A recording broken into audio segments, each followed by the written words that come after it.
जरा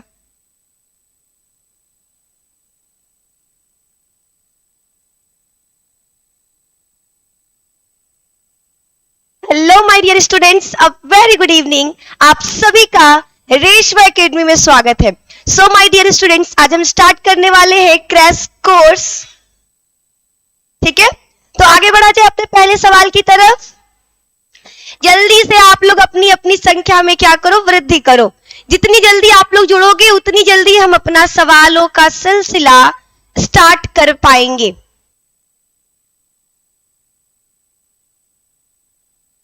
स्पीड बढ़ाओ, सबको बता दो अपने अपने फ्रेंड्स को कि क्लास स्टार्ट हो चुकी है। मोस्ट इंपॉर्टेंट क्वेश्चंस हैं ये, ऐसे क्वेश्चंस कहीं नहीं मिलने वाले। ठीक है, फिर बाद में पछताओगे आप लोग।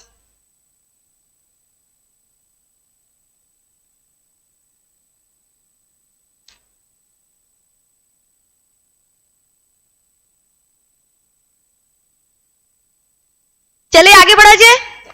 चलिए, जिसको जुड़ना होगा जुड़ेगा, जिसको नहीं जुड़ना कोई बात नहीं, हम खुद से ही खुद को पढ़ा ले रहे हैं। आज हम खुद को ही पढ़ाएंगे। तो निधि देखो, तुम्हारे सामने पहला सवाल है, 60 लीटर अमोनिया गैस बनाना है। ठीक है, तुमको 60 लीटर अमोनिया गैस बनाना है, तो जरा बताओ तुमको हाइड्रोजन गैस कितना चाहिए। मैम हमें इंग्लिश में भी बता दीजिए। ठीक है ठीक है, इंग्लिश में भी बता दे रहे।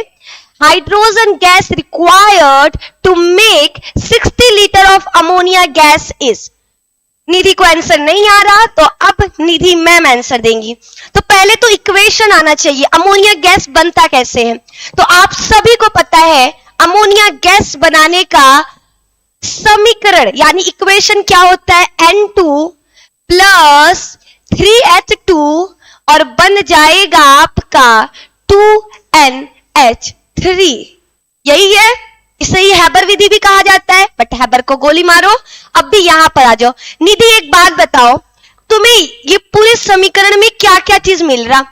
तो मैम हमें 1 लीटर नाइट्रोजन मिल रहा, 3 लीटर हाइड्रोजन मिल रहा। जब 1 लीटर नाइट्रोजन और 3 लीटर हाइड्रोजन आपस में मिलेंगे तो हमें क्या मिला, 2 लीटर अमोनिया मिला। 2 लीटर अमोनिया मिला। तो निधि एक बात बताओ, जब तुम्हें इतना आ रहा, क्या क्या निधि को यह पता चल गया कि N2 हमें 1 लीटर चाहिए, H2 कितना चाहिए, 3 लीटर, और जब ये दोनों आपस में मिलेंगे तो हमें 2 लीटर अमोनिया प्राप्त होगा। कितना, 2 लीटर अमोनिया प्राप्त होगा। क्लियर है यहां तक। तो लिखे 2 लीटर अमोनिया बनाने के लिए, 2 लीटर अमोनिया बनाने के लिए हमें 3 लीटर हाइड्रोजन चाहिए। 3 लीटर क्या चाहिए, हाइड्रोजन चाहिए। तो आपसे बस सिंपल सा क्वेश्चन पूछा है कि अगर 60 लीटर की बात की जाए, 60 लीटर बनाना हो तो पहले 1 लीटर का निकाल लो। 1 लीटर अमोनिया का निकालना होगा तो फॉर्मूला क्या हो जाएगा, 1 लीटर अमोनिया का निकालने के लिए फॉर्मूला होगा 3/2। 3/2 लीटर। 1 लीटर अमोनिया बनाने के लिए 3/2 लीटर क्या चाहिए, हाइड्रोजन चाहिए। ठीक है, तो आगे बढ़ो निधि, आजा, दिख रहा है ना। हमसे पूछा है 60 लीटर के लिए, तो 60 लीटर अमोनिया बनाने के लिए क्या करेंगे, 1 लीटर वाले में कितने लोगों को यहां तक क्लियर है, जल्दी से बताइए। यहां तक क्लियर। इक्वेशन फिर से समझा दे रहे, N2 plus 3H2 2NH3। N2 देखो जितना P ये आपको दिया हुआ है ना, आगे वाला हमेशा याद रखना, कभी भी किसी संख्या के आगे जितना भी होगा वही उसकी मात्रा है। इसके आगे 0 है, ठीक है, 0 नहीं 1, जिसके आगे कुछ नहीं उसके आगे क्या होता है, भगवान का दिया हुआ 1 होता है। तो आपका N2 हो जाएगा 1 लीटर। H2 के आगे कितना दिया है 3, यानी आपका H2 हो जाएगा 3 लीटर। ये पूरा NH3 का सूत्र, NH3 कितना हो जाएगा 2 लीटर। आपका 1 लीटर नाइट्रोजन 3 लीटर हाइड्रोजन आपस में मिलता है तो 2 लीटर अमोनिया का निर्माण करता है। 2 लीटर अमोनिया बन गया। अब पहले 1 लीटर का निकाल लो। 1 लीटर अमोनिया बनाने के लिए 3/2 लीटर हाइड्रोजन चाहिए। क्लियर? आपसे 60 लीटर का पूछा है तो बस 3/2 में आप क्या करो 60 का गुणा कर दो, आपका आंसर आ जाएगा 90 लीटर। बताइए कितने लोगों का आंसर आ गया? A very good evening.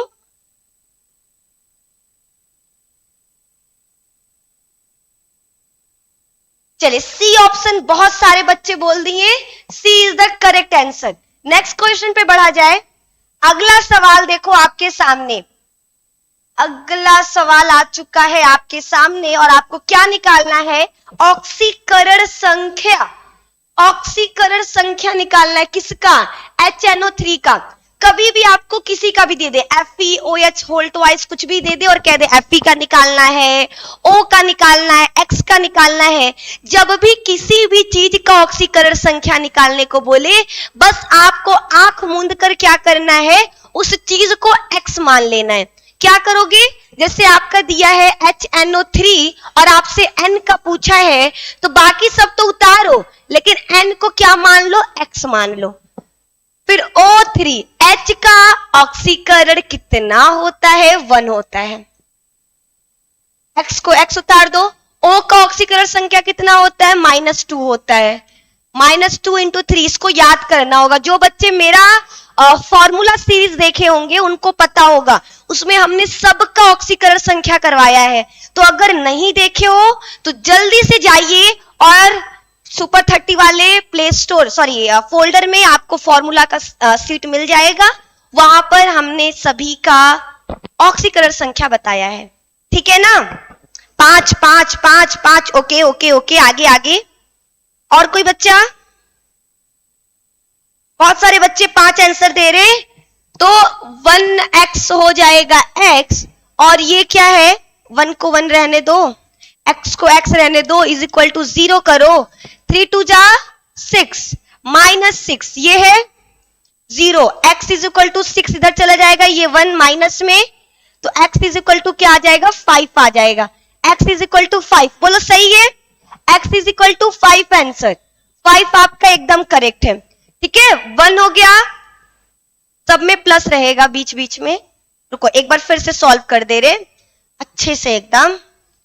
x की वैल्यू तो 5 आएगी, इतना तो क्लियर ही हो गया।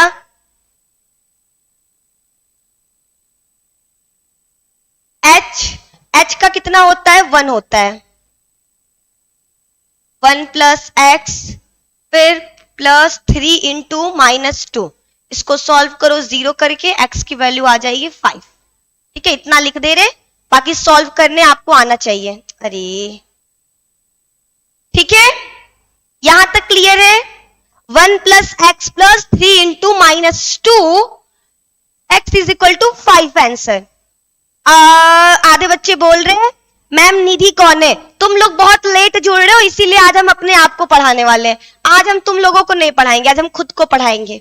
ठीक है, तो अगला सवाल निधि तुम्हारे लिए है। NaCl में बड़ा बोलते हो ना मैम मेरा नाम लीजिए, मेरा नाम लीजिए, और कोई मेरा नाम तो लेता ही नहीं है, तो हम अपना नाम आज खुद लेने वाले हैं। तो सवाल है NaCl में सोडियम तथा क्लोरीन परमाणुओं के मध्य बंध। NaCl इस तरीके से होता है, पानी में डाल दोगे Na+Cl- में टूट जाएगा। तो आप बताओ इन दोनों के बीच में कौन सा बॉन्ड पाया जाता है? इन दोनों के बीच में कौन सा बॉन्ड पाया जाता है?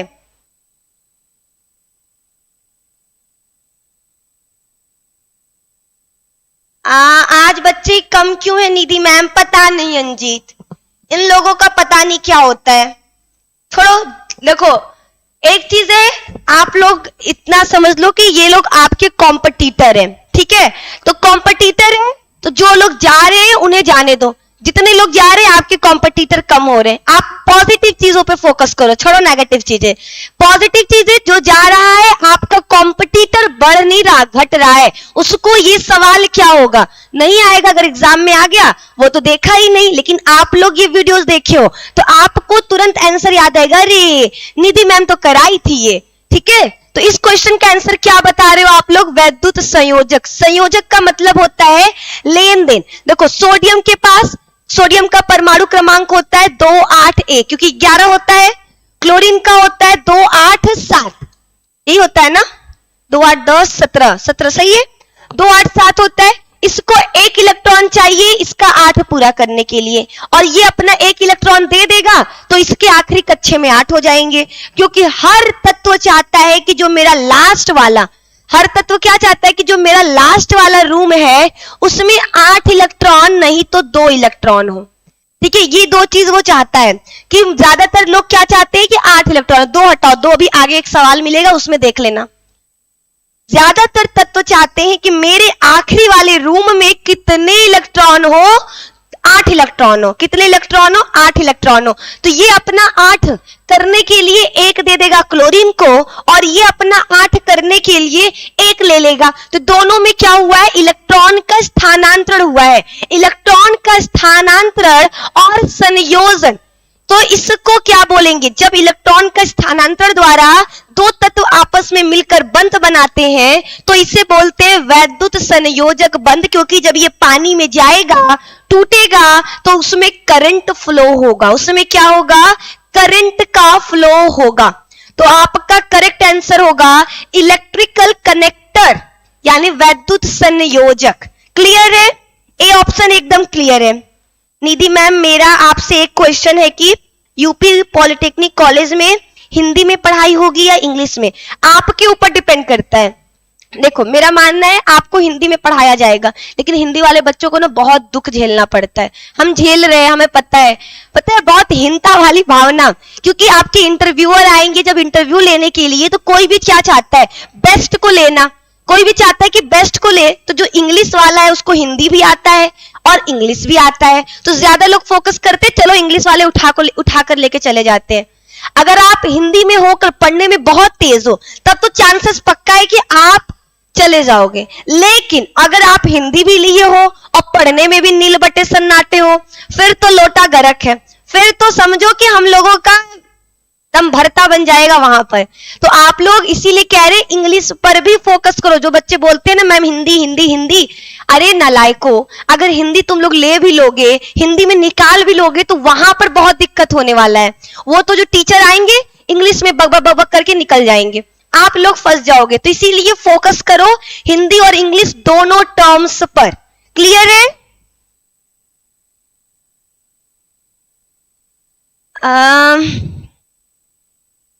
चलिए आगे बढ़ा जाए। अगला सवाल, अगले सवाल पर मैम सब आपसे पढ़ रहे इसलिए कम है बच्चा। हाँ, हमसे पढ़ रहे इसलिए कम है। अच्छा, ऐप से पढ़ रहे हो, आई एम सो सॉरी। हमें लगा आपसे, हमसे पढ़कर सब बच्चे कम हो जा रहे हैं, इससे लग रहा है हम बच्चों को खा जा रहे हैं। चलिए अगला सवाल देख लो, आपके सामने है। तो जितने कम रहेंगे उतना ही तुम लोगों के लिए ठीक है, क्योंकि तुम लोगों के कॉम्पिटिटर कम हो रहे। छोड़ो उन सबको, जिसको आना है आएगा, ठीक है। ये सारे क्वेश्चन बहुत टाइम से छुपा कर रखे थे अपने एग्जाम के टाइम का, तो तुम लोगों के लिए खुल रहा है, तो ले लो, लूट लो। एक धातु का क्लोराइड है, क्या है, MCl। क्या है, एक कोई धातु का क्लोराइड है। इसका अणु भार, MCl का अणु भार दे दिया है 58.5।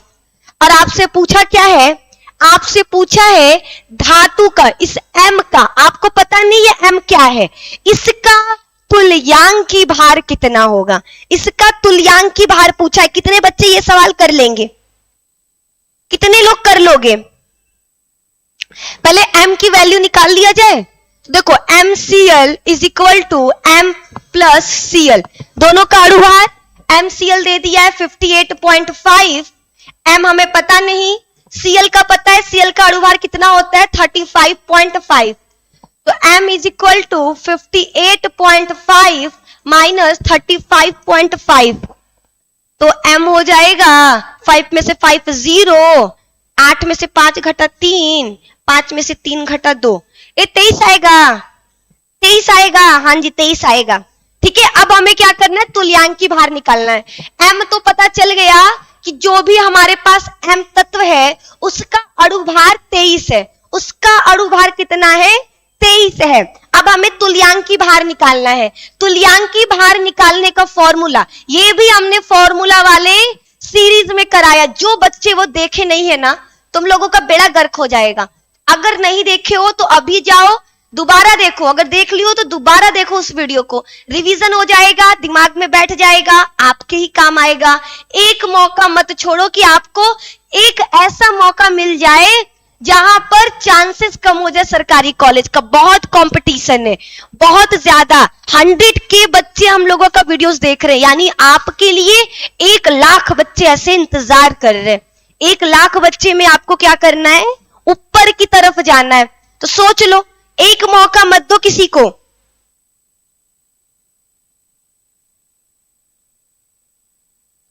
थियरिस्ट नहीं, ऐसी कोई बात नहीं है, इंग्लिश में भी आपको क्वेश्चन दिया ही जा रहा। तुल्यांकी भार मतलब इक्विवेलेंट वेट। ठीक है, देखो हमें अंग्रेजी भी आता है। ठीक है, तुल्यांकी भार मतलब इक्विवेलेंट वेट, आपको ये निकालना है। तो तुल्यांकी भार निकालने का सूत्र क्या होता है, कोई बताएगा? धातु का भार निकालने का सूत्र होता है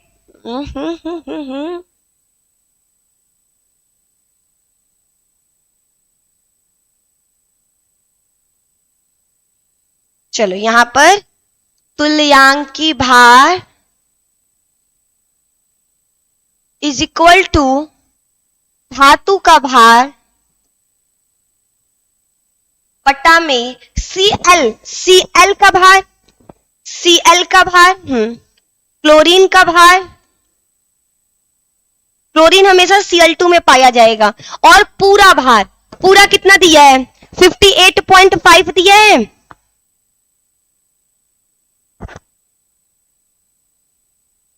इक्विवेलेंट वेट, अरे कोई आंसरवा दो हमें कि अगर कभी भी आपको तुल्यांकी भार दे दे और जिसका पूछेगा उसका ऊपर लिखना है, और जिसका नहीं पूछा है, 2 चीज मिलके बने ना, M और Cl। M को क्या करो, ऊपर कर दो, और Cl का दोनों तरफ, यहां पर भी Cl का रख दो 35.5। अब सॉल्व करो, अब क्या करो, इसको सॉल्व करो, आंसर आ जाएगा। सॉल्व करना है, धातु का भार दिया है 23, Cl2 का भार दिया है 35.5, ये कट गया, आंसर आ जाएगा 23। तुल्यांकी भार होगा 23 दिया है। ए ऑप्शन करेक्ट है। कितने बच्चे ए आंसर दे रहे हैं? मैम ऐसा क्वेश्चन मुझे समझ नहीं आता। तो गुड़िया कोशिश करना होगा समझने का, यही तो है, यही तो वीक पॉइंट है, हम लोग समझने की कोशिश नहीं करते हैं। 32 नहीं होगा, तूफान शॉट बिल्कुल गलत है। मैम साइड प्लीज, बिल्कुल साइड हो गए। लो एक बार फिर से समझा रहे, देखो कभी भी आपको कोई भी तत्व दे दे, अभी तो यहां पर आपको कंफ्यूज करने के लिए क्या दिया है, MCl दिया है। M क्यों दिया है? M का मतलब है कोई धातु है, M का मतलब कोई धातु है। अगर आपका अधातु लेगा तो वहां पर M की जगह कुछ भी दे देगा, XCl, PCl कुछ भी दे देगा।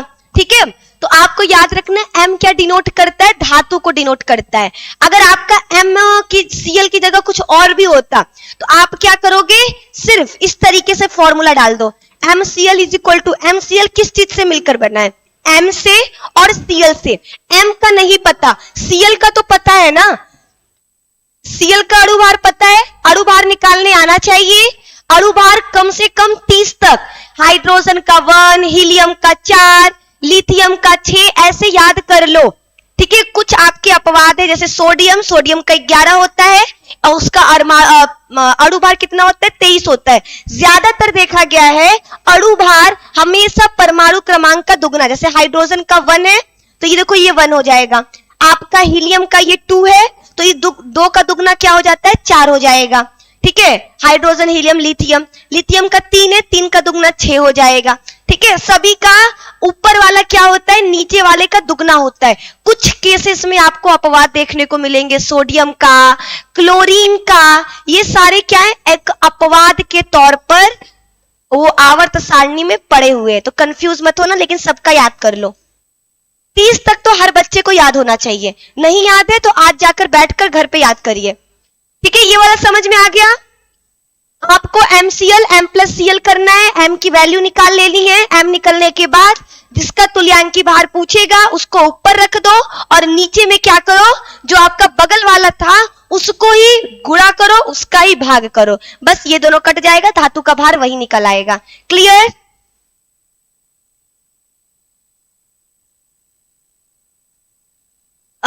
थियरिस्ट रियलिटी बताए, देखो हम गलत नहीं बोलेंगे, जितना पता है उतना ही बोलेंगे। सिलेबस में भी चेंज होता है, ठीक है, लेकिन क्वेश्चंस आप प्रैक्टिस करोगे तो हो सकता है आधे से ज्यादा मैच करते हैं।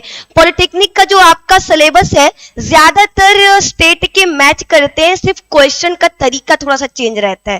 ठीक है, लेवल थोड़ा सा हार्ड होता है, इजी होता है, ये नोट होता है। मैम नोट अभी बनाते जाएं या PDF से नोट कर लेंगे? आलोक सैनी, अभी आप सिर्फ रफ कॉपी लो और सारा क्वेश्चन सॉल्व करते चलो। हम बहुत स्लो सॉल्व कर रहे हैं ताकि आप लोग भी सॉल्व कर सको। ठीक है, सॉल्व करो हर बच्चा कॉपी लेकर, ताकि पता चले कि कितना टाइम लग रहा है आपको एक क्वेश्चन सॉल्व करने में। ठीक है, स्पीड ऐसे फास्ट होता है। चलो अगला सवाल है, अल्फा कण होते, अल्फा कण याद रखना हमेशा हाइड्रोजन का क्या होता है, 4 गुना होता है। हाइड्रोजन का क्या होगा, 4 गुना होगा। यानी हीलियम 2He4, देखो इसका क्या है, ये 4 गुना, यानी आपका हीलियम नाभिक। अल्फा कण किसको बोलते हैं, हीलियम नाभिक He+2। हाइड्रोजन का कभी हो नहीं सकता क्योंकि हाइड्रोजन के कण का अल्फा कण 4 गुना होता है। क्लियर है यहां तक? अगले सवाल पे बढ़ा जाए। ओ तेरी, फोन ही स्विच ऑफ हो गया।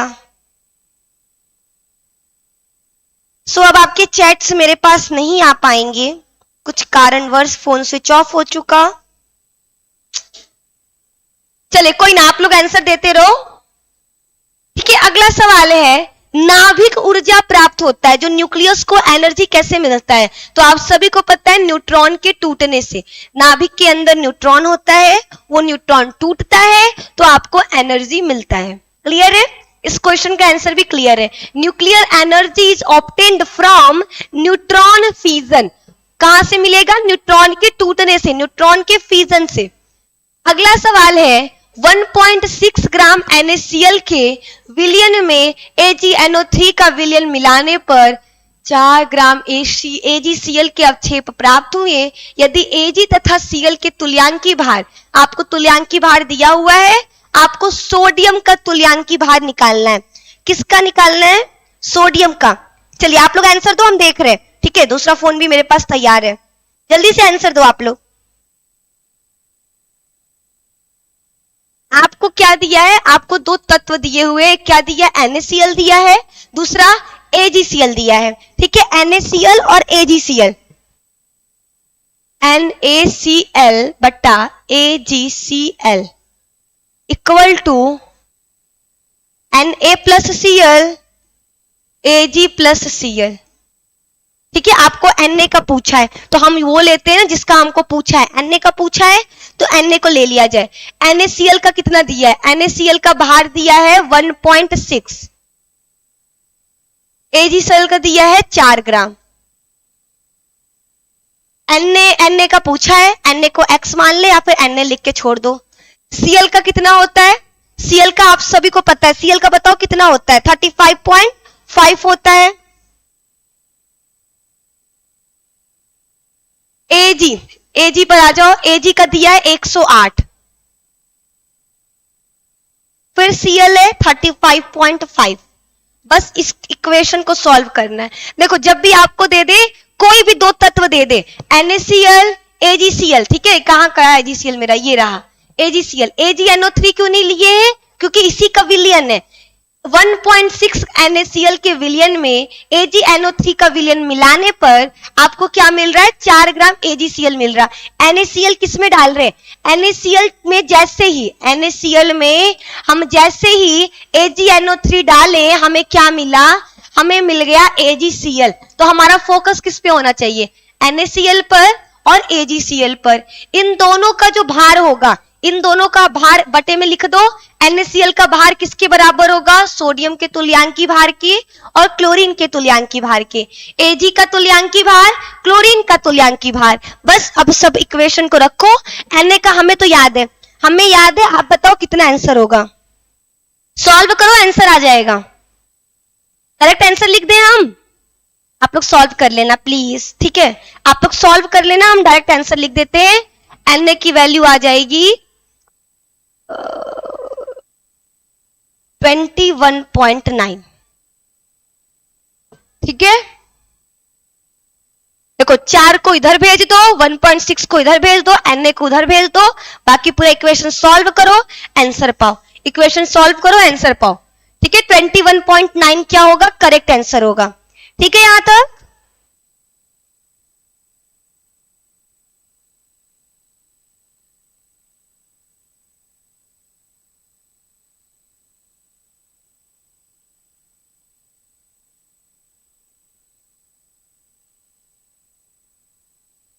21.9 मैम आप हाँ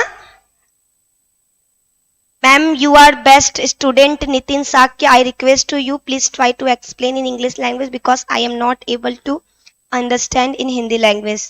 Okay then हम कोशिश करेंगे, ठीक है? कोशिश करेंगे।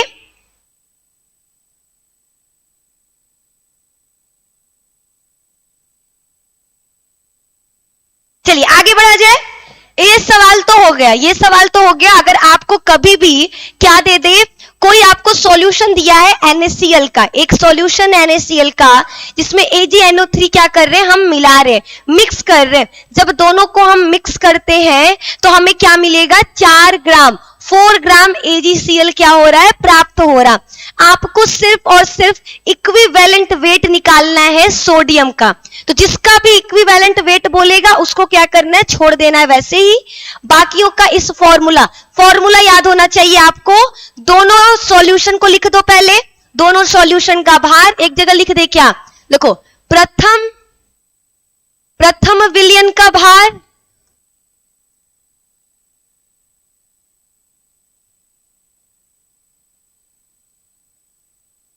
द्वितीय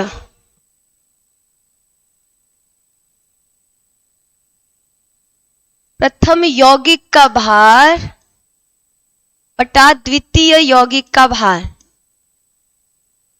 भार बोला है, भार कितना दिया है, ठीक है? द्रव्यमान वाला इक्वल टू जिस चीज से ये मिलकर बना है, ठीक है? जिस भी चीज से मिलकर बना है उसको लिख देना। जैसे प्रथम तत्व का तुल्यांकी भार, तुल्यांकी कुछ समझी में नहीं आएगा तुम लोगों को, यहां लिख देते हैं प्रथम यौगिक का द्रव्यमान बटा द्वितीय यौगिक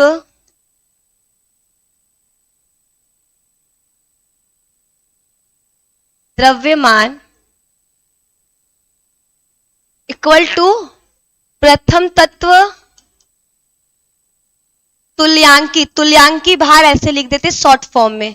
फिर द्वितीय का तुल्यांकी भार, वैसे ही बटा में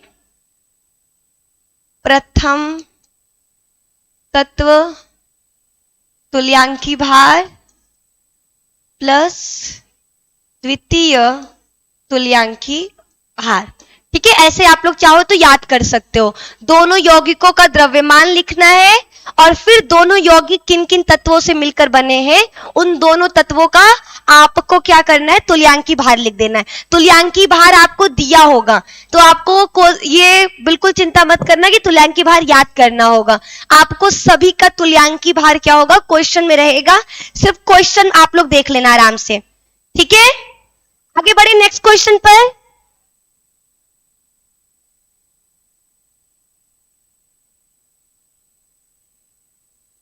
बिहार, ओके नेक्स्ट क्वेश्चन। चलिए नेक्स्ट क्वेश्चन देखते हैं। अगला सवाल देखिए आपके सामने क्या है। अगला सवाल है लाइटर। मेरे जितने भी स्टूडेंट हैं उनको लाइटर के बारे में तो पता ही होगा, लाइटर किसे कहते हैं, ठीक है। तो लाइटर में कौन सी गैस भरी होती है? लाइटर के अंदर कौन सी गैस भरी पाई जाती है? ब्यूटेन। ब्यूटेन, लेकिन कौन सा? लिक्विड ब्यूटेन, द्रवित ब्यूटेन। याद रखना, लिक्विफाइड ब्यूटेन पाया जाता है लाइटर के अंदर, लिक्विफाइड ब्यूटेन पाया जाता है। क्लियर है? क्लियर यहां तक? Yes ma'am. Okay, next question पे बढ़ा जाए। चलिए आगे बढ़ते हैं।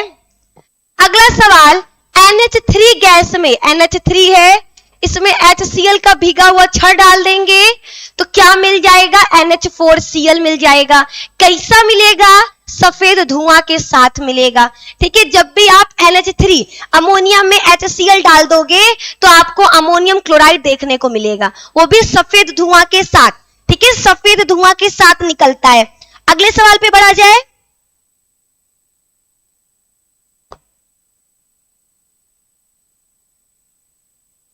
अगला सवाल, चलो अगला सवाल बोल रहा है एक निर्जल पदार्थ का अणुभार 64 है, क्रिस्टलीय अवस्था में अणुभार 100 है, तो जल का निकालना है। तो पहले जल का अणुभार निकाल लो कि जल का भार कितना दिया हुआ है। तो जल का भार निकालने के लिए दोनों में से माइनस करो, 100 में से 64 माइनस करो, कितना आएगा? 10 में से 4 घटा 6 बचा, ये 9 में से 6 घटा 3, ठीक है। जल का भार आपको 36 दे दिया है। आपको सिर्फ क्या करना है? जल के अणुओं की संख्या बताना है। जल के एक अणु में कितने अणु पाए जाएंगे, आपको सिर्फ इसकी संख्या बतानी है। कितने बच्चे कर लेंगे? 36 ग्राम आपको जल दिया हुआ है, ठीक है। मान लो आपका अणुभार कितना दिया हुआ है? 36 दिया हुआ है। जल का भार 36 है,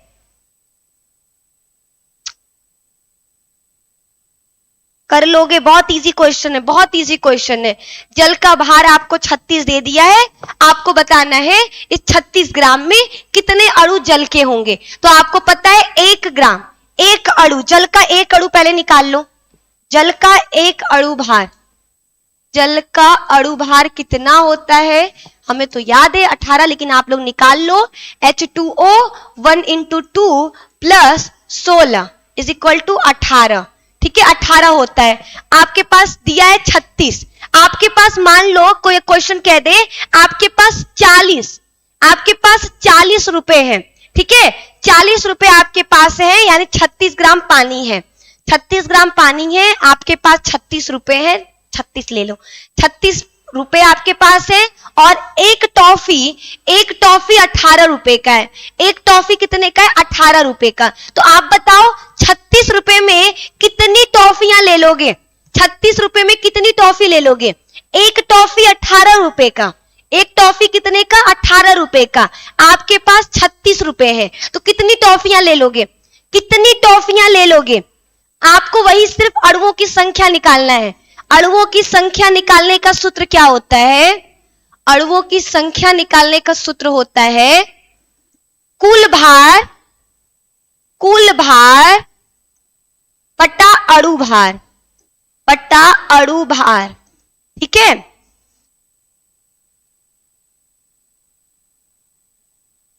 कुल भार दिया है 36, अणु भार है 18, आ जाएगा 2 आंसर आ जाएगा, ठीक है। तो आपके अणुओं की संख्या यानी 36 ग्राम जल में 2 अणु पाए जाएंगे जल के। कितने अणु? 2 अणु।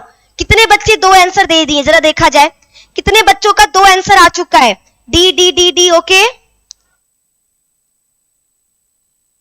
सभी बच्चे 2 आंसर दे दिए हैं। मैम इतना महंगा टॉफी नहीं आता। अरे जाओ तुम आम खरीद लो।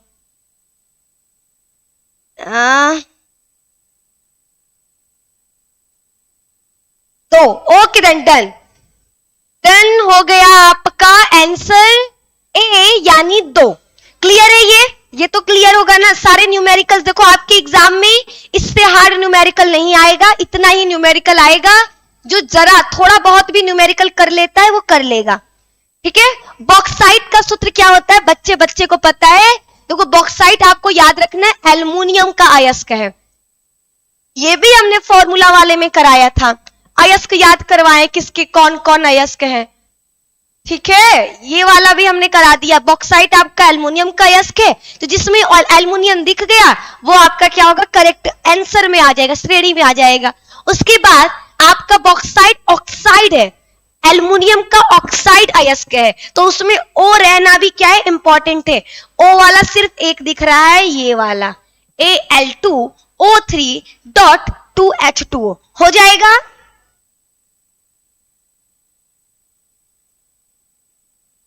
थैंक यू सो मच थर्टिस्ट, thank you so much.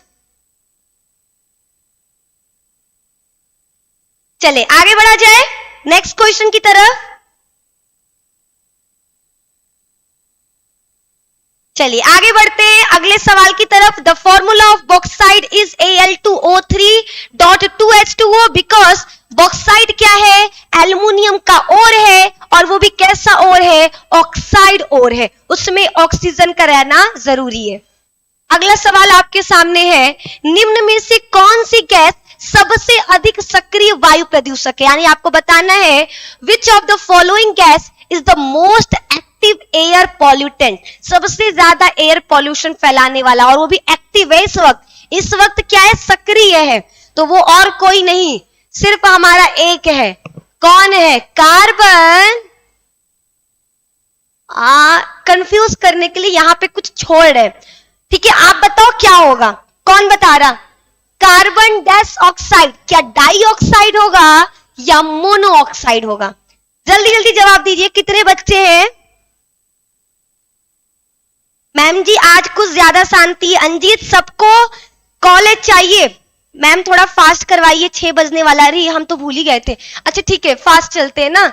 Carbon क्या है, मोनोऑक्साइड है।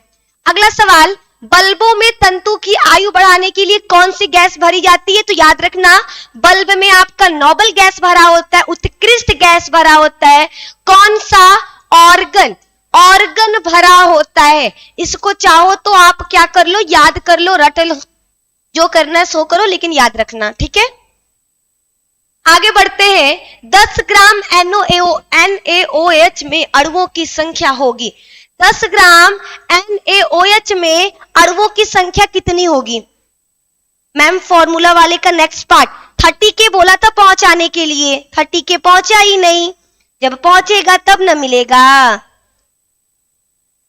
चलिए आगे बढ़ो, इस सवाल का जवाब दे दो, ठीक है। तो अगर आपको कभी दे दे किसी भी चीज का, कोई भी आपको दे दे कि इतना ग्राम प्रेजेंट है, अणुओं की संख्या बताओ, तो सबसे पहले अणु भार निकाल लो, यानी NaOH का अणु भार। जल्दी से आंसर मत कमेंट करो, अणु भार बताओ कितना होगा, ऐसे निकलने में मेरा टाइम पास नहीं होगा ना। Na+O+H, Na का होता है 23, ऑक्सीजन का 16 दूनी 8 दूनी 16, 8 दूनी 16, 16 और H का 1, ठीक है, जोड़ो जल्दी बताओ कितना होगा। 23 + 16 + 1 कितना होगा, 40, ठीक है 40।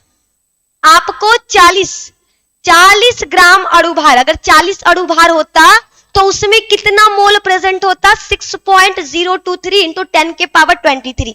ये बच्चे को पता है कि नहीं। 40 ग्राम NaOH में, 40 ग्राम NaOH में अणुओं की संख्या होती, अणुओं की संख्या कितना होता, 6.023 × 10⁻23। आपसे पूछा है 10 ग्राम में, 10 ग्राम में पूछा है,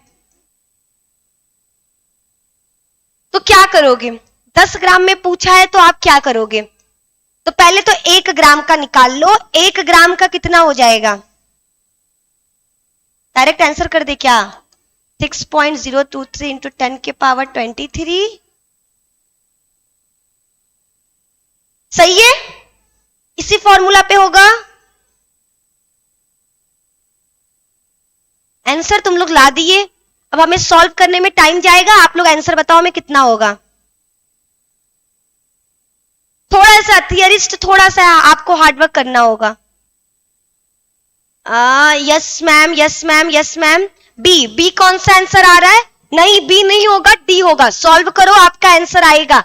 आपका आंसर ये वाला आपका डी आंसर आएगा। देखो 0 से 0 कट जाएगा, 10 के पावर 23 को ऐसे ही छोड़ दो, 10 के पावर 23 को छेड़छाड़ कुछ मत करो, 4 से क्या करो डिवाइड कर दो, 6.023 का आपका आंसर आ जाएगा 1.505 इंटू 10 के पावर 23 अणुओं की संख्या। ठीक है, हो जाएगा, ये हो जाएगा ना। मैम 23 के व्यू हो गया है, प्लीज दे दो ना नेक्स्ट पार्ट। अरे हम तो खुद चाहते हैं नेक्स्ट पार्ट देने के लिए। मैम गलत हो गया, कोई बात नहीं, कोई बात नहीं। चलिए डी ऑप्शन एकदम करेक्ट है। जब भी आपको क्या दे, किसी भी अणुओं की संख्या दे दे, सबसे पहले जो दिया है उसका अणु भार निकाल लो। ठीक है, उसका अणु भार निकाल लो, जितना भी उसका अणु भार आएगा। याद रखना, किसी तत्व का, किसी यौगिक का जितना भी अणु भार होगा उसमें अणुओं की संख्या कितनी होगी, इतनी। ये फिक्स है, ये एकदम फिक्स है। अवगाद्रो का नियम यही बोलता है, अवगाद्रो सुने हो ना, ये एकदम फिक्स है। मोल 6.023 इंटू 10 के पावर 23, ये एकदम फिक्स है। अब जितना दिया है उसको क्या करो, उसका मल्टीप्लाई कर दो। ठीक है, जितना दिया है उसका मल्टीप्लाई कर दो, और जितने में पूछा है आप 40 से डिवाइड कर दो, आपका आंसर आ जाएगा। आंसर आ जाएगा 1.505 इंटू 10 के पावर 23। एक बार और कहोगे तो हम समझाने को तैयार हैं। ठीक है, देखो सबसे पहले क्या करो, NaOH का अणु भार निकाल लेना। दोबारा कर नहीं रहे, सिर्फ प्रोसेस बता रहे। अणु भार निकालो, जितना होगा उसको लिख लो। ठीक है, फिर दूसरा, आपको अणु भार का जितना भी अणु भार आएगा, जितना भी अणु भार आएगा उसमें मोलों की संख्या फिक्स रहेगी 10 के पावर 23। ठीक है, अगर एक का निकालना है, एक अणु भार का निकालना है कि एक में कितना होगा, पहले एक का निकाल लो। मान लो यहां पर आपका जितना भी दिया हो, x दिया है, तो क्या करो, सिंपल सा 6.023 इंटू 10 के पावर 23 अपॉन x कर लो, और जितने का पूछा होगा उतने का मल्टीप्लाई कर देना, बस आंसर तुम्हारा आ जाएगा। क्लियर है यहां तक? देखो सबसे पहले जो भी आपको दिया है उसका अणु भार निकालो, फिर आपको क्या करना है, जितना भी अणु भार निकला है उसमें आपका इतना अणु पाया जाएगा, 6.023 इंटू 10 के पावर 23। अब आपको इतने में पता चल गया इतना है, आपसे कह दे कि एक में बताओ, अगर एक बस पूछा जाए कि 1 ग्राम में कितना पाया जाएगा, तो 1 ग्राम में क्या करोगे, ये दिया हुआ है बटा में इसको नीचे भेज दोगे, इस वाले को क्या करना है, नीचे भेज देना है, ये आपका 1 ग्राम का आ गया। अब आपसे जितने का पूछेगा, जैसे एक टॉफी 5 रुपए का, तो आपसे पूछा 4 टॉफी, तो 5 चौके 20, तो एक टॉफी का दाम तो आपको पता चल गया कि एक आपका अणु भार इतना है, 1 ग्राम में इतना है। अब जितने का पूछेगा उतने में क्या करना, मल्टीप्लाई कर देना। घर पे सवाल ऐसा सॉल्व करना अपने से क्वेश्चन लेकर। यहां आ जाओ, इसमें से कौन सा तत्व धातु नहीं है, सोना, तांबा, लोहा, ये तीनों क्या है, धातु है। लेकिन एंटीमनी आपका धातु नहीं है, बल्कि ये उपधातु होता है, तो ये आपका नहीं होगा। क्लियर है? पढ़े चलो मैम, ओके। चलो नेक्स्ट क्वेश्चन देखते हैं। अगला सवाल है, 0.1 मोल इलेक्ट्रॉन पर विद्युत आवेश होता है। देखो आपने फिजिक्स में पढ़ा है फैराडे का नियम, और केमिस्ट्री में पढ़ा है फैराड का नियम। तो आप याद रखना, 1 मोल इलेक्ट्रॉन में पाया जाता है 96500, हाँ यही है। ठीक है, 96,500। आपसे पूछा है 0.1 मोल में, 0.1 मोल में सिंपल सा 96500 इंटू 0.1 कर दो, आंसर आ जाएगा आपका कितना, ये 10, 0 से 0 कट जाएगा, 9650। आंसर कहीं दिया है ये वाला। ठीक है, 9650 कुलाम, इसका मात्रक होता है कुलाम। आप बस इस नियम को याद रखना है, ये फैराड का नियम कहलाता है। फैराड नामक एक साइंटिस्ट ने बोला कि 1 मोल इलेक्ट्रॉन पर विद्युत आवेश कितना होता है, 96,500। ठीक है, ये 1 में है, जितने में पूछेगा उतने का क्या करना है, मल्टीप्लाई कर देना है, सिंपल सा आपका जवाब आ जाएगा। डी आंसर दे रहे बच्चे, ठीक है।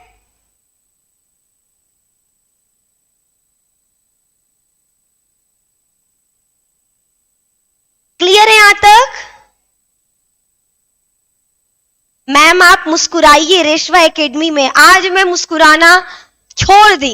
ठीक है, तुम लोगों का जल्दी से सरकारी कॉलेज निकल जाए, उसके बाद ऐसे दांत फाड़ फाड़ के हंसेंगे ना, तुम लोग एकदम भाग जाओगे देखकर। ठीक है, जल्दी से अब निकालो। देखो यहां पर देखो HgCl2 का 2 मोल था, लेकिन जैसे ही रिएक्शन हुआ, अरे तो कहां भाग रहे हो, जैसे ही रिएक्शन हुआ इसका 2 मोल गायब होके 1 मोल हो गया, यानी यहां पर हो गया उपचय। ठीक है, यहां पर रिडक्शन हो गया, लेकिन यहां पर देखो SnCl2 था, ये किसमें बदल गया, SnCl4 में, यानी अपचयन उपचयन दोनों हो रहा, अपचयन उपचयन दोनों हो रहा। इंग्लिश वाले HgCl2 क्या हो रहा है, Hg2Cl2 में बदल रहा है। हाइड्रोजन 2 था, यहां पर हाइड्रोजन 1 हो गया, हाइड्रोजन की कमी यानी रिडक्शन, यहां पर क्या हो गया, रिडक्शन हो गया। यहां पर SnCl2 था और Cl2 किस में बदल गया, Cl4 में बदल गया, यानी ऑक्सीडेशन हो गया। तो इसमें आपका ऑक्सीडेशन और रिडक्शन दोनों हो रहा है, तो करेक्ट आंसर क्या हो जाएगा, डी। करेक्ट ऑप्शन क्या हो जाएगा, डी हो जाएगा। क्लियर है, बहुत बढ़िया, आधे से ज्यादा बच्चे डी आंसर दे चुके, हमसे पहले ही आंसर आ चुका है डी आप लोगों का। नेक्स्ट क्वेश्चन देखते हैं। अगला क्वेश्चन है, इनमें से कौन एंटीबायोटिक नहीं है, ये बायो का क्वेश्चन है। आपको बताना है इनमें से कौन सा हमारा है जो एंटीबायोटिक नहीं है। Aspirin, Chloromycetin, क्लोरोमीन, बेरोनल। तो याद रखना क्लोरोमाइसिटीन। ठीक है, क्लोरोमाइसिटीन एक प्रकार का एंटीबायोटिक होता है, जो हम लोग होता है दवाइयां, बहुत बार आप लोग दवाई खाए होगे, तो दवाई खाने से पहले एक एंटीबायोटिक दिया जाता है, जो दवाई का असर है उसको क्या कर देता है, फास्ट कर देता है।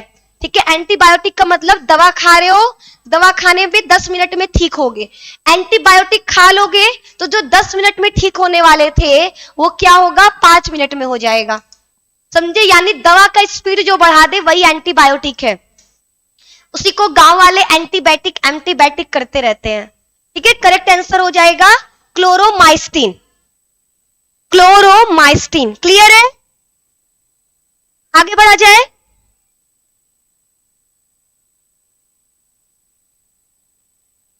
चलिए आगे बढ़ते हैं, अगला सवाल। अगला सवाल है, निम्नलिखित में किसका उपयोग अमोनिया गैस को शुष्क करने के लिए किया जाता है। Which of the following is used to dry ammonia gas. तो आपको पता होना चाहिए, बिना बुझा हुआ चूना, बिना बुझा हुआ चूना यानी क्विक लाइम का उपयोग हम किसमें करते हैं, हम करते हैं अमोनिया को सुखाने के लिए, अमोनिया को सूखा शुष्क रखने के लिए। क्लियर है यहां तक। CaO का बिना बुझा हुआ चूना यानी CaO, कैल्शियम ऑक्साइड। चलो ये भी हो गया।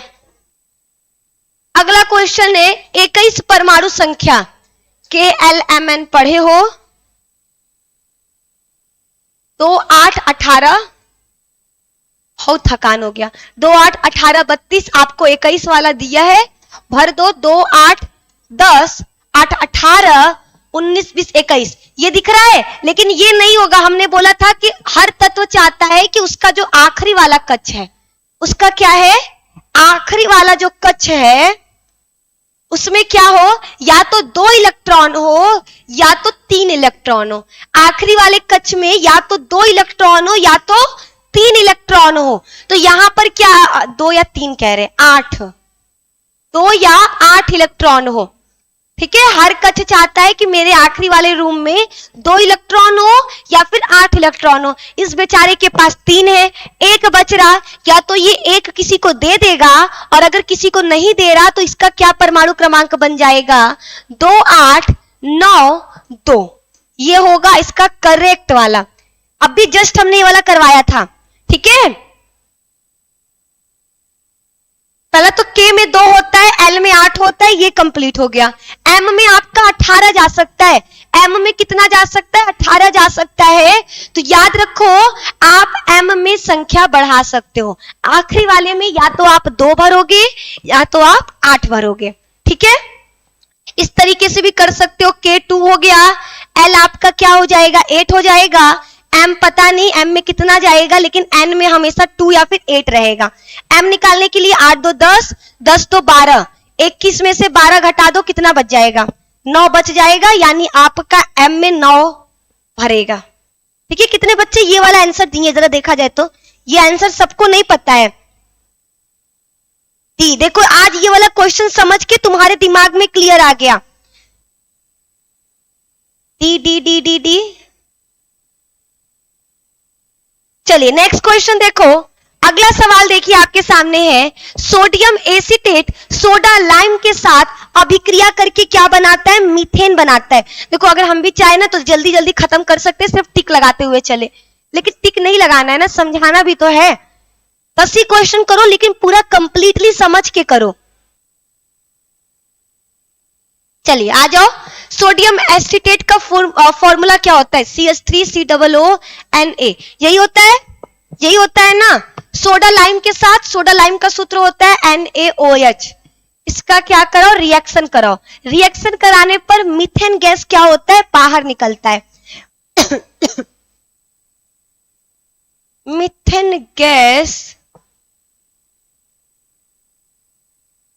यानी मीथेन का सूत्र होता है CH4, और क्या बन जाएगा? Sodium carbonate Na2CO3। तो याद रखना, जब भी आप सोडियम एसीटेट का रिएक्शन सोडा लाइम के साथ कराओगे तो मीथेन गैस क्या होगा? बाहर निकलेगा और सोडियम कार्बोनेट बनता है। अगला सवाल है, निम्नलिखित में बीटा कण है। बीटा कण हमेशा नेगेटिव होता है। ठीक है, पहला चीज ये नेगेटिव होगा, ऋणात्मक होगा, और दूसरा इसका अणु भार क्या होता है? शून्य होता है। इसका अणु भार, तो ये वाला ऑप्शन क्या होगा? हमारा करेक्ट होगा। ठीक है, अगला सवाल, 9 ग्राम पानी तथा 11 ग्राम कार्बन डाइऑक्साइड में अणुओं का अनुपात। आपको इसमें क्या करना है? अणुओं का अनुपात निकालना है। कितने बच्चे ये वाला सवाल कर लेंगे? कितने लोग ये वाला सवाल कर लोगे?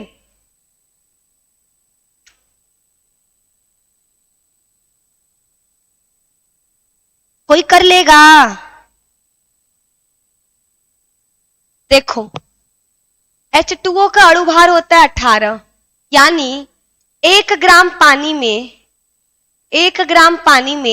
18 अणु पाए जाएंगे। आपसे पूछा कितना है? 9 ग्राम का। 9 ग्राम का आपसे पूछा हुआ है, तो 9 ग्राम का कैसे निकालेंगे? 9 ग्राम का निकालने के लिए क्या करेंगे? 9/18 कर देंगे, यानी 1/2 आ जाएगा। फिर वैसे ही CO2 कार्बन डाइऑक्साइड, CO2 का अणु भार होता है 44। ठीक है, 11 ग्राम का पूछा है, तो 11 ग्राम निकालने के लिए 44/11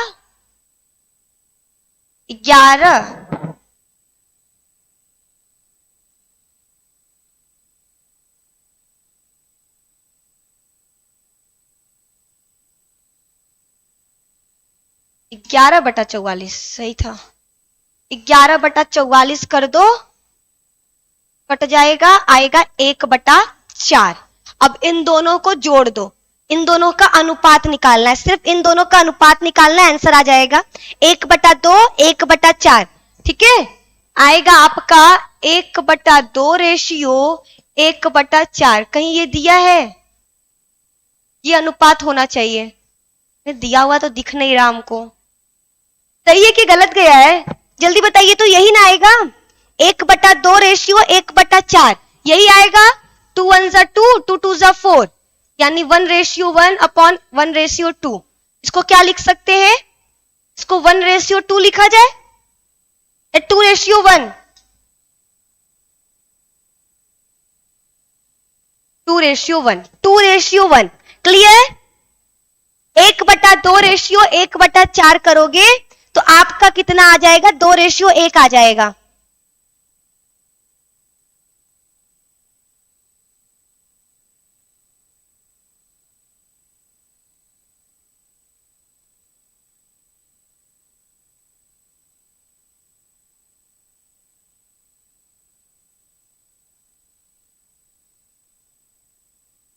मैम हम ना मैम, पहले जल का बोला है 1:2 होगा।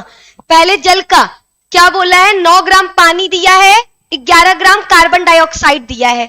तो आपका दोनों का अनुपात आ चुका है 1/2 रेशियो 1/4। जल का है ना, तो जल का तो पहले ले लिए 1/2, ठीक है, और उसका ले लिए 1/4। दोनों को सॉल्व करो, आपका आएगा 2:1 आंसर। 2:1 आंसर आएगा। सॉल्व करना आप लोग, यही आंसर आएगा, ठीक है। 2:1 करेक्ट आंसर है।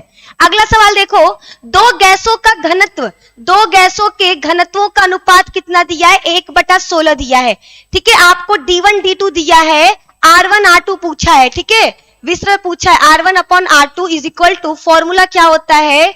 D2/D1। D2 दिया है 16 और ये 1 निकाल देंगे, हो जाएगा 4/1। आंसर हो जाएगा 4:1। क्लियर?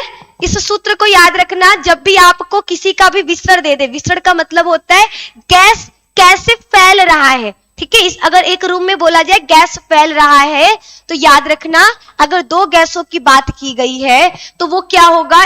दोनों एक दूसरे के डेंसिटी के अनुक्रमानुपाती होंगे। R1 क्या होगा? अपने वाले के वर्ग के अनुक्रमानुपाती होगा, R2 अपने वाले का होगा।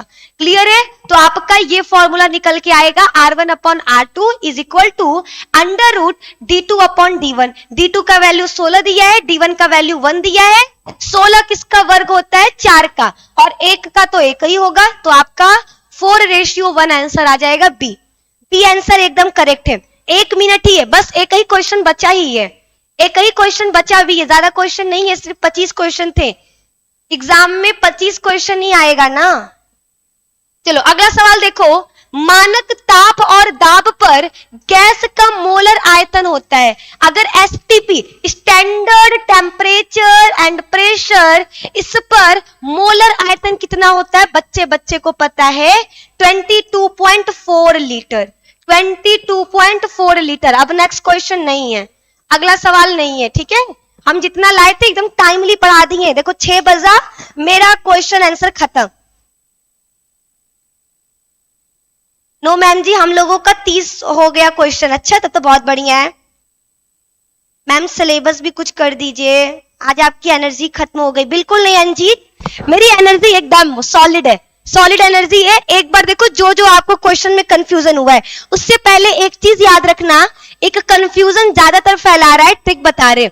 याद रखना, अगर कोई बोले कि कौन सा धातु है जिसको हम चाकू से काट सकते हैं, तो हमेशा एक चीज याद रखना, जो आपका वर्ग 1 का तत्व है, हे लीना का रब से फरियाद, जो आपके क्या है वर्ग 1 के तत्व है, वो बहुत ही कोमल होते हैं। वो क्या होते हैं? बहुत ही कोमल होते हैं, सॉफ्ट होते हैं, उनको चाकू से काट सकते हैं। सबसे ज्यादा कोमल कौन है? सोडियम। कैसे याद रखना है? नकली, नकली से याद कर लो। एन से हो जाएगा आपका सोडियम, क से मतलब पोटेशियम, और ली का मतलब लिथियम। इस तरीके से आप याद कर लो, ये आपके क्या है? सबसे कोमल तत्व है। ये कौन है? ये सबसे कोमल तत्व है। बोलो क्लियर है? यहां तक क्लियर है? नकली, बिल्कुल नकली, नकली करके याद करो। कभी कभी सोडियम नहीं देता है, ये दोनों दे देगा, तो याद रखना क होगा। कभी कभी क की जगह ली दे देगा, तो आप तीनों में कंफ्यूज मत होना। नकली, न सबसे ज्यादा, फिर क और फिर ल। अब देखो एक और है, अगर धातु पूछे, कोई बोले कि धातु ऐसा बताओ जो द्रव अवस्था में पाया जाता है, तो बोलना है पारा यानी Hg। लेकिन अगर अधातु बोल दे, क्या बोल दे? अधातु, तो आपको क्या करना है? ब्रोमीन करना है। अधातु बोलेगा तो क्या करना है? ब्रोमीन करना है। क्लियर है? यहां तक क्लियर है? और आप लोग लाइक नहीं करते हो, बहुत मेहनत लगता है। कम से कम लाइक का बटन प्रेस करो। तुम लोगों के लिए कहां कहां से क्वेश्चन ढूंढ के लाते हैं, ठीक है, और बदनाम भी होते हैं ठीक है। तो अगर आप लोगों के लिए हम क्वेश्चन ढूंढ कर ला रहे हैं, तो आप लोग प्लीज क्वेश्चन को देखकर ही लाइक का बटन प्रेस कर दिया करो। Yes ma'am, thank you ma'am, okay.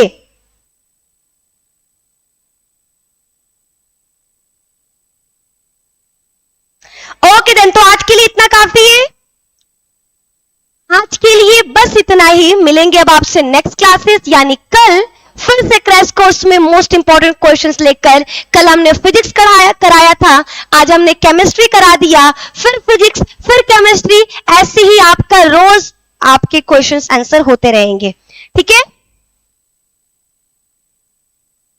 Okay then bye, take care, अपना ख्याल रखो, मस्त रहो, पढ़ाई पे फोकस करो, कॉम्पिटिटर बहुत ज्यादा है, आपका 1 मिनट का चैन आपको 10 बच्चों से पीछे कर रहा, तो प्लीज इस बात को माइंड में बैठा लो, यही अंतिम समय है, अंतिम समय। अगर कॉलेज मिल गया तो वाह वाही, और अगर कॉलेज नहीं मिला ना तो बहुत पछताने वाले हो, पूरा 1 साल बर्बाद हो जाएगा। तो प्लीज मेहनत जारी रखना, मेहनत करते रहना है, यही टाइम है, 10 दिन एकदम पूरा आग की तरह झोंक दो अपने आप को, ठीक है?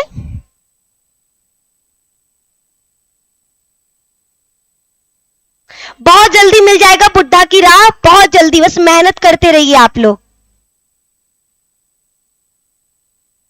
Okay miss, okay then take care, bye.